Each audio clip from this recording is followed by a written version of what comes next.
अब दौड़ कर गया और नारायण के चरणों को पकड़कर कहा, नाथ आप क्यों आए हो ये तो बताओ। भगवान ने कहा, आपको मालूम नहीं, मैं लक्ष्मी को लेने आया हूं, पर लक्ष्मी को तो मैं अपने यहां रखना चाहता हूं नाथ, मैं इसको छोड़ नहीं सकता।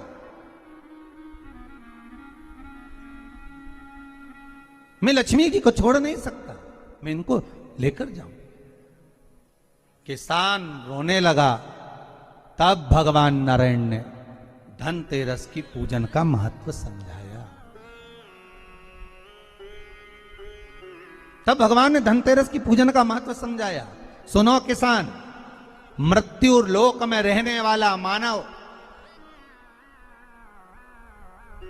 अगर धनवंतरी की पूजन करता है, धनतेरस के दिन कार्तिक महीने में पड़ने वाली सुंदर त्रयोदशी तिथि को जो धनवंतरी की पूजन करेगा, उसके घर से लक्ष्मी कभी बाहर नहीं जाएगी। नारायण जैसे बोले तो किसान तुरंत प्रसन्न हो गया। प्रभु प्रभु आप मुझे वो उपाय, आप मुझे वो पूजा का प्रयोग, आप मुझे वो महत्व उस धनवंतरी पूजन का, उस धनतेरस की पूजन का बता दीजिए, जिससे मेरा कल्याण हो जाए, जिससे मेरा उद्धार हो।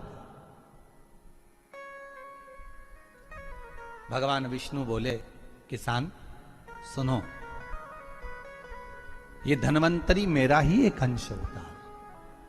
जैसे मेरे हाथ में शंख चक्र गदा पद्म सब धारण करा हुआ हूं, उसी तरह धनवंतरी का स्वरूप का यदि आप दर्शन करेंगे, आप धनवंतरी के चित्र का अगर दर्शन करेंगे, तो एक हाथ में उनके भी चक्र है, एक हाथ में उनके शंख है, एक हाथ में उनके औषधि है, एक हाथ में उन्हें अमृत का कलश है, और भगवान स्वयं नारायण का अंश प्रकट हो रहा है। बोल धनवंतरी भगवान की, धनवंतरी भगवान की। कहते हैं धनवंतरी भगवान का प्रागट्य जब हुआ था, तो भगवान शंकर ने धनवंतरी देव को देखकर कहा, वाह रे प्रभु वाह, क्या सुंदर स्वरूप धारण कर आए हो। प्रभु जब मेरे लिए विष लेकर आए थे तब एक आनंद दूसरा था, पर आज अमृत लेकर आए हो, उसका आनंद दूसरा है। बहुत अलग अलग बातें महाराज। शिव महापुराण की कथा कहती है, दो तरह की वाणी होती है, एक में आपने क्रोध कर दिया, अपशब्द कह दिया, ताना दे दिया, गालियां दे दी, और एक शब्द अमृत का मीठा बोल दिए, प्रेम की वाणी बोल दी, उसका एक आनंद दूसरा है, उसका एक संबोधन दूसरा है। एक विष लेकर आ रहा है, एक अमृत लेकर आ रहा है। शिव जी कहते हैं जो अमृत लेकर आ रहा है उसका आनंद ही दूसरा है, उसके चेहरे की चमक ही दूसरी है। भगवान विष्णु कहते हैं, सुनो किसान, मैं आपको धनवंतरी पूजन का विधान बताता हूं। भगवान कहते हैं, किसान सुंदर कृष्ण पक्ष की त्रयोदशी को कार्तिक के महीने में धनवंतरी देव का पूजन, धनतेरस का पूजन माना जाता है। सुनो किसान, एक सुंदर भूमि पर देसी गाय का गोबर से लीपन कर कर, अगर गाय का गोबर ना मिले, सुंदर जल से लीपन कर कर, वहां एक सुंदर चौक को पूर कर, आप सभी को ज्ञात होगा कि चौक पूरने में रंगोली का प्रयोग नहीं होता। आप लोगों को मालूम होगा चौक पूरने में आटा और हल्दी का प्रयोग होता है। काय का प्रयोग होता है? आटे और हल्दी का प्रयोग। आटे हल्दी का प्रयोग क्यों होता है? क्योंकि आटा समृद्धि को बढ़ाता है, लक्ष्मी वैभव को बढ़ाने वाली हल्दी होती है। इसलिए जब चौक पूरा जाता है भूमि पर, तो चौक पूरते समय आटा हल्दी का प्रयोग करते हैं। थोड़ा सा चावल का दाना या गेहूं का दाना रख दिया जाता है, उसके ऊपर एक सुंदर चौकी, एक चौरंग, एक पाटा रख दिया जाता है। भगवान विष्णु बता रहे हैं किसान को धनतेरस के पूजन का वर्णन, और जो भगवान विष्णु ने बताया है वही पूजन का वर्णन आप लोग श्रवण कर रहे हैं। आज धनतेरस है, आज धनतेरस का प्रयोग कर पूजन करें, और शिव महापुराण के इस भाव को, विष्णु पुराण के इस भाव को, स्कंद पुराण के इस भाव को आप धारण करें, और जो विधान भगवान विष्णु बता रहे हैं उसके हिसाब से, उसके अनुसार आप लक्ष्मी का पूजन, धनतेरस का पूजन करें। चौकी लगाएं, चौरंग लगाएं, पाटा लगाएं, उस पाटे पर एक सुंदर लाल वस्त्र धारण करा दें, लाल वस्त्र बिछा दें। एक थाली लें, उस थाली पर कंकु से, रौली से, कुंकू से गिला कर स्वस्तिक का निर्माण कर दें। स्वस्तिक का निर्माण कर घर में अगर चांदी का सिक्का हो, अगर चांदी का सिक्का नहीं हो, चांदी का कॉइन नहीं हो, तो अपने घर का 1 का सिक्का, 2 का सिक्का, 5 का सिक्का, 10 का सिक्का, जो भी आपके घर में हो वो कॉइन ले लें महाराज, उसको थाली के अंदर रख दें स्वस्तिक के ऊपर। फिर उसका स्मरण करें, आटे के 7 दिए बनाएं, एक थाली में, एक प्लेट में रख लें, घी के दिए बनाएं और उसमें सुंदर बाती को लगा दें। ध्यान दीजिएगा, इसमें जो बाती लगेगी वो लंबी बाती लगेगी। लक्ष्मी जी की पूजन में जितनी भी बाती लगे वो लंबी लगे। महाराज घी के दिए लगा दें 7, सातों दियों को प्रज्वलित कर लें, प्रकट कर लें। एक दिया तेल का लगा लें। तेल का जो दिया लगाया है, जहां पर आपने सिक्का रखा है, कॉइन रखा है, उसका लेफ्ट हैंड, मतलब आप ऐसे बैठे हो तो आपका सीधा हाथ की ओर आप तेल का दिया लग दें। और जो 7 दिए आपने लगाए हैं वो लक्ष्मी जी के राइट हैंड, मतलब आपका लेफ्ट हैंड हो गया, लक्ष्मी जी का राइट हैंड, आपका लेफ्ट हैंड हो गया, आपका उल्टा हाथ। वहां पर 7 दिए जो आपने प्रज्वलित करे हैं वो प्लेट में रख दें। सुंदर थाली जो आपने पूजन के तैयार करी है, उसमें कुंकू, रोली, हल्दी, अबीर, गुलाल, चंदन, मौली, लाल धागा, मौली, अमरबेल के टुकड़े, कमलगट्टे, हल्दी की गांठ, सुंदर भाव में उसको रखें। जल का पात्र सुंदर आनंद से, जो क्वाइन चांदी का और देसी क्वाइन आपने जो रखा है उसका जल से पूजन करें। लक्ष्मी पूजन का समय अलग अलग होता है, पर धनतेरस की पूजन का जो समय है वो प्रदोष काल से प्रारंभ हो जाता है। कब से प्रारंभ हो जाता है? प्रदोष, क्योंकि शिव के द्वारा निर्मित है लक्ष्मी पूजन का भाव। महाराज क्वाइन का पूजन करें, कंकु आदि से पूजन करने के बाद दोनों को उठा लें। दोनों क्वाइन, जो चांदी का सिक्का है और जो देसी क्वाइन है, उसको उठाकर उस पर जो कलेवा है, मौली है, नाड़ा है, लच्छा है, उसको लपेटना प्रारंभ कर दें और उसको लपेटें। पहले चांदी का सिक्का लपेट दे, फिर देसी सिक्का जो आपने रखा है 1, 2, 5, 10 का जो सिक्का रखा है उसको लपेट थाली में उसको रख लें। फिर वापस उस पर जल का छींटा देकर उसका पूजन करें। महाराज हल्दी, रौली, मौली, चंदन आदि लगाकर सुंदर भाव से चावल को हल्दी में भिगो लें और पीले चावल कर उल्टे हाथ में चावल लेकर माता लक्ष्मी के ऊपर जो 2 सिक्के रखे हैं उनका पूजन करें। साथ में जब चावल छोड़ते जाएं तो गणेश जी का भी स्मरण करते जाएं। हे रिद्धि सिद्धि के दाता श्री गणेश जी महाराज, आप हमारे यहाँ पर सदा माता लक्ष्मी को लेकर, कुबेर भंडारी को लेकर सदा विराजमान रहें, नारायण को लेकर सदा विराजमान रहें।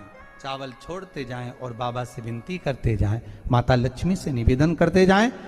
भगवान शिव का स्मरण करें, भगवान नारायण का स्मरण करें, माता लक्ष्मी का स्मरण करें, रिद्धि सिद्धि के दाता भगवान श्री गणेश जी महाराज का स्मरण करें, छोड़ते जाएं। जब चावल पूर्ण छोड़ दे में पूजन पूरी तरह से हो जाए, तब महाराज 7 सुंदर आनंद से अमरबेल के टुकड़े, अमरबेल वृक्ष पर एक पीले कलर की बेल चलती है, पीली, उसमें पत्ते नहीं होते, वो किसी भी वृक्ष पर डली रहती, वो अमरबेल कहलाती। ये अमरबेल लक्ष्मी पूजन में, समृद्धि के लिए, मकान के मुहूर्त के समय पर, गृह प्रवेश के समय पर बहुत कार्य आते हैं। महाराज ये अमरबेल को पानी की जरूरत भी नहीं पड़ती, आप रूप किसी वृक्ष पर डाल दी जाए वो अपने आप फलती चली जाती है। उसी तरह हमारे यहां भी हम भगवान से यही प्रार्थना करते हैं, जैसे अमरबेल बिना पानी पड़े भी किसी भी वृक्ष पर डाल दी जाए पनपती जाती है, बढ़ती चली जाती है, ऐसे हमारे घर में बेभव लक्ष्मी बढ़ती जाए। अमरबेल के 7 टुकड़े, कमल गट्टे 7, हल्दी की गठान 7 माता लक्ष्मी को समर्पित कर दें। दोनों हाथों में हल्दी पिसी हुई लीजिए और माता लक्ष्मी के ऊपर उसे चढ़ाना प्रारंभ कर दीजिए। 7 बार पिसी हुई हल्दी वो सिक्कों पर चढ़ा दें, अपनी मनोकामना कर कर अपने घर में माता लक्ष्मी को विराजमान करने के। जब हल्दी पूर्ण चढ़ जाए, हाथ में कुंकू ले लीजिए, रोली ले लीजिए, उस रोली कुंकू को भी माता लक्ष्मी को समर्पित करिए।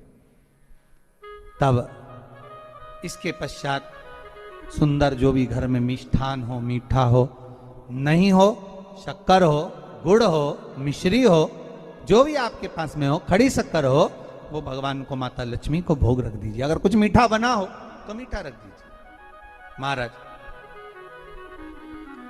घर में संपूर्ण पूजन कर कर आपके घर में जो देवालय में भगवान बैठे हैं उनका भी पूजन करिए। पूजन करने के पश्चात आप माता लक्ष्मी से निवेदन करिए, हे माँ आप हमारे यहाँ सदा विराजमान हो। महाराज ये जो पूजन है भगवान विष्णु जो बता रहे हैं किसान को, ये 5 दिन की पूजन है पूरी। आज कौन से दिन का पूजन बता रहे हैं? पहले दिन का। आज धनतेरस से रूप चौदस, अमावस्या, एकम और दूज, ये 5 दिन तक दीपावली का पर्व मनाया जाता है, दीप महोत्सव मनाया जाता है। पूजन करने के बाद जो 7 दिए आपने प्लेट में रखे हैं, थाली में रखे हैं पूजन के लिए घी के, उन 7 दियों से माता लक्ष्मी की आरती उतारिए। उन 7 दियों से माता लक्ष्मी का पूजन करिए। माता लक्ष्मी से विनती करिए, मां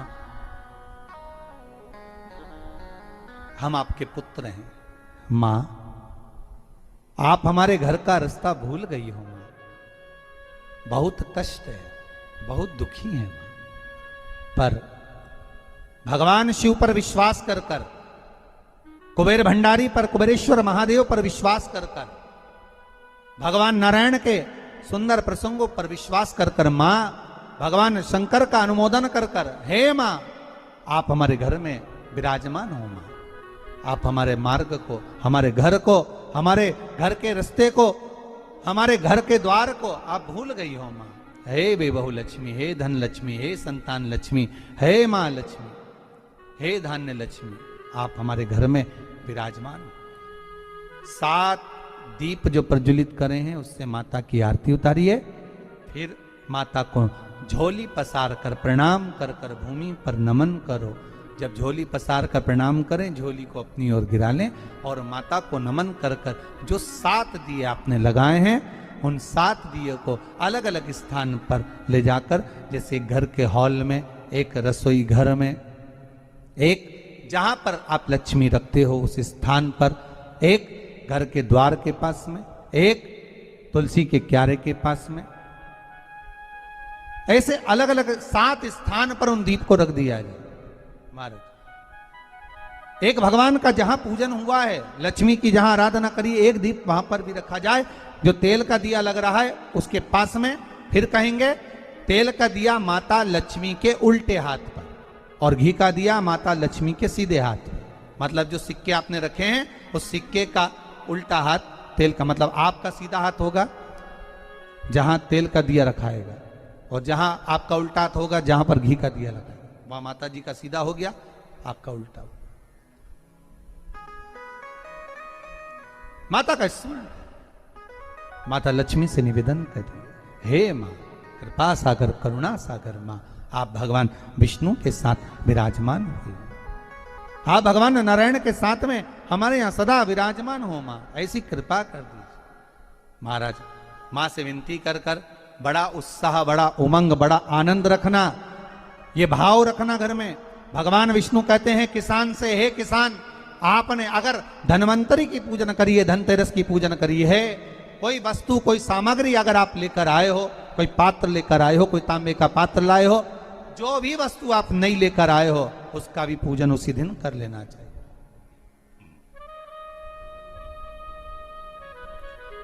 उसका भी पूजन करना चाहिए। बड़ा भाव रखकर भगवान विष्णु ने किसान को बताया। बड़ा भाव। किसान सुनकर बड़ा प्रसन्न हुआ। नारायण प्रभु, क्या मां फिर मेरे घर में रहेगी? भगवान कहते हैं, सुनो किसान, ये लक्ष्मी अगर आप धनवंतरी का पूजन करते हो, धनतेरस का पूजन सुंदर कार्तिक के महीने की कृष्ण पक्ष की त्रयोदशी को अगर आप कर रहे हो, तो ये लक्ष्मी भले मेरे साथ बैकुंठ में जाकर रहे,